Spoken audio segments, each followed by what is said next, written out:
First of all, anybody know who this is? Doogie Howser. Who else is this? Where is he? Where is he? Can you most find him now? How I Met Your Mother. For those of you who are old like me, you remember this guy as Doogie Howser. For the more younger generation, you may remember this guy on How I Met Your Mother. What I want to do this morning as we talk about assessments is, again, to give this kind of parallel example between what we do in the justice world and how it compares to the medical world. In the medical world, there's assessments are what? How do we usually think about assessments in the medical world? Pardon me?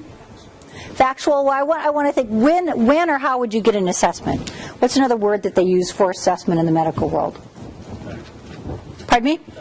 Diagnosis, evaluation. Okay. Any of those kinds of things that they can do medically. You may go in for a physical. In the medical world, we have all kinds of words that we use as far as this idea about assessments. Okay, in the justice world, we have this idea about assessments as well. That is slightly different. I put this up here for you to say, think of it this way. Sally is 15 years old. Okay, we're going to assess Sally here real quick, or maybe screen Sally. All right? I'm going to talk about the difference a little bit. Sally's 15 years old. She's being seen for one count of assault. She admits to initiating the fight after being teased about her weight. She accepts responsibility for what she's done. She's already apologized. Fighting for Sally is pretty uncharacteristic. And Sally is currently experiencing a lot of distress over the divorce of her parents. Okay?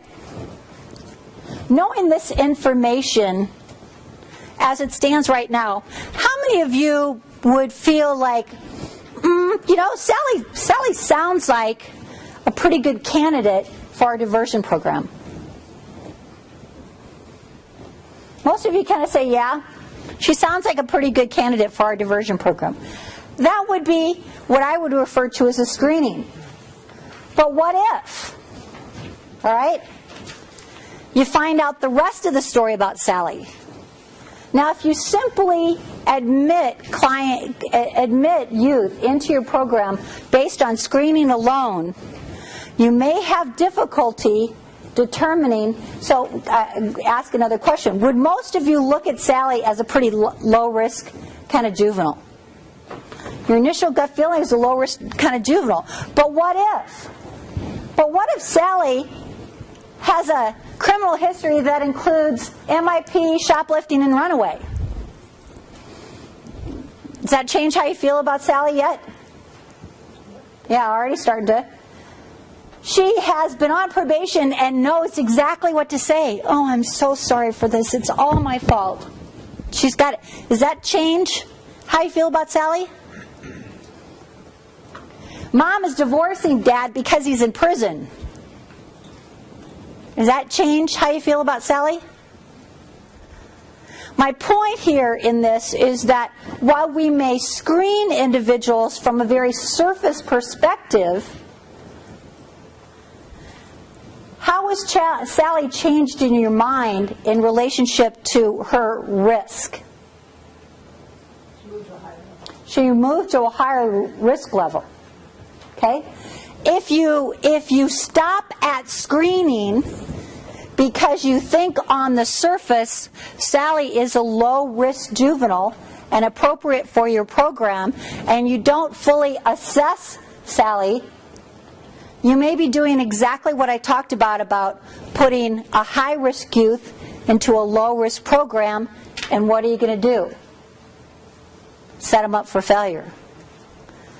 So my point here is to try and demonstrate the importance and the value of assessment. It's not to minimize the value of screening, but keep in mind that screening is just that.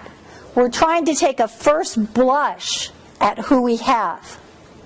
But assessment is the real key to understanding what Sally needs in relationship to... Now, does this say that... Does anybody in here take higher risk kids into your diversion programs?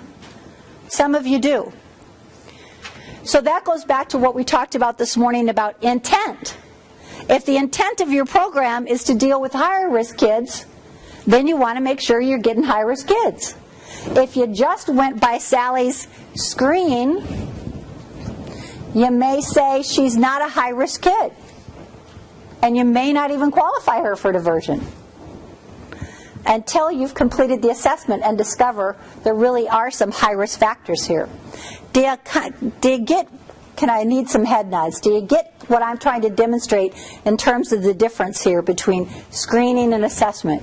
Screening is this first kind of peripheral look at a person, where assessment really gets to the core about what are the risk factors. What are the risk factors with Sally, not even doing an instrument yet, but just from what you see here? What are the risk factors? Pardon me? Continuing criminal behavior. We saw that on the list earlier about she's been involved in the system and been involved in it for a while. She's getting some stuff kind of lined up. What else do we see about risk factors on Sally? Pardon me? Maybe substance. Maybe substance abuse. There was another one. We see family. We just saw some of those top 8 that we talked about earlier just from this little bit more information that we learned about Sally. So the difference between screening and assessment. In the medical model, as we said, we do an examination in terms of, now I'm using some of those other kind of fun people I love to refer to, Grey's Anatomy folks. We do an examination in the medical world. In the justice world, we do an assessment. The assessment is the process through which we identify our focused areas. In other words, what is it that we want to change? What behavior do we want to change so the juvenile does not penetrate the system any further? As well as those factors that may continually impact success. One of the other things that research will tell you is that if a risk factor is present and you ignore it, you have not reduced your potential for recidivism. You may say, guess what, the only thing that, we just concentrate on the substance abuse problems. We really don't worry about the family problems. We really don't do anything about the family problems. We just focus on the substance abuse. We target kids with substance abuse problems. If you overlook risk factors, you're really not reducing that potential for recidivism. I also introduced this term called precipitating cause. Okay? This term, precipitating cause, is a term that I like to refer to as you have to think about the underlying behavior. As an example, if I go to the doctor because I have welts, all right, and the doctor simply gives me something to stop the itching, has he addressed the precipitating cause?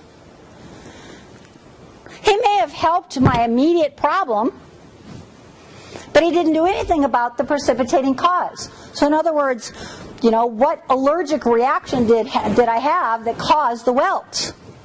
If I don't know what their allergic reaction was, how am I going to avoid it in the future?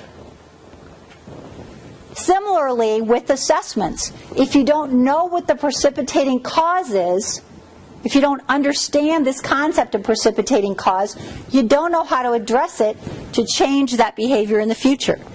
If you don't know the precipitating cause for Sally, was this family history, as an example, one of the precipitating causes,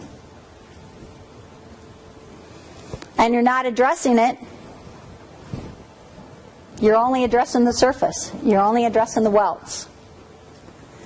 Predictive domains. We talked about these earlier. These are the biggies that you need to focus on.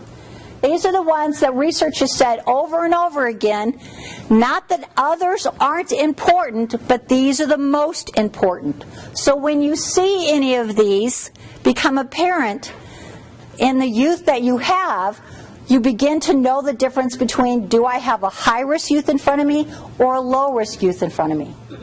Or possibly even a moderate youth risk in front of me. Because knowing the difference also tells you how you design your programs differently in terms of targeting that intervention. What will work and what won't work. Precipitating cause, again, that underlying factor directly related to the behavior. In other words, what's the criminogenic risk factors? Criminogenic is a very fancy word for saying these things. These are criminogenic risk factors. It's a fancy word for these predictive domains. In the medical model, there's the course of treatment. Tell me what I mean by a course of treatment. Anybody? What's a course of treatment in the medical world? Medication? Surgery? Pardon me? Ways to fix the problem? The rehabilitation part? It's, in other words, when we talk about a course of treatment, it may not just be one thing, but a series of things that occur. The course of treatment to fix the problem that may include medication and surgery and rehabilitation and long-term planning. In the criminal justice world, we call this case management. What are all the things that we need to do to ensure that this person doesn't come back again? Because isn't that what we're in the business of? We don't want you back in the system. Isn't that how we measure success? Whether you come back or not. Whether we have been successful at reducing that probability of reoffending. In order to do that, what the research says is, in order to effectively ensure that a person doesn't come back, one of the important strategies that you use are those 8 principles that we just discussed in the last session. That effective programs understand effective interventions. And the most effective interventions that have been proven by research are those 8 principles. Okay, should we just stare for a while? Follow-up appointment. In the medical world, frequently, after our course of treatment, there is a follow-up appointment. Why do they do a follow-up appointment? Why does the doctor schedule a follow-up appointment? To make sure the treatment works. To make sure the treatment works. Make sense? They want to make sure that the course of treatment was the right course of treatment. In the justice world, we call it reassessment. Informal and formal. I'm going to talk first about formal assessment, but it's our way of saying we've set out this plan of action for you in order to reduce this probability of recidivism. Along the way, I want to make sure that I assess it. So if your problem was your companions, along the way I'm going to check to make sure you're not hanging around with those companions anymore. Have we changed your companions? Is our course of treatment working? So what evidence-based practice talks about is this idea about you have to formally assess and reassess. If you use instruments that identify high-risk factors, you should be reapplying those instruments periodically to see if you're reducing those risk factors. If you're targeting low-risk offenders for your program, you want to apply risk assessments to say, are they still in fact low risk, or has something else happened, the but what if, that has maybe changed their circumstance?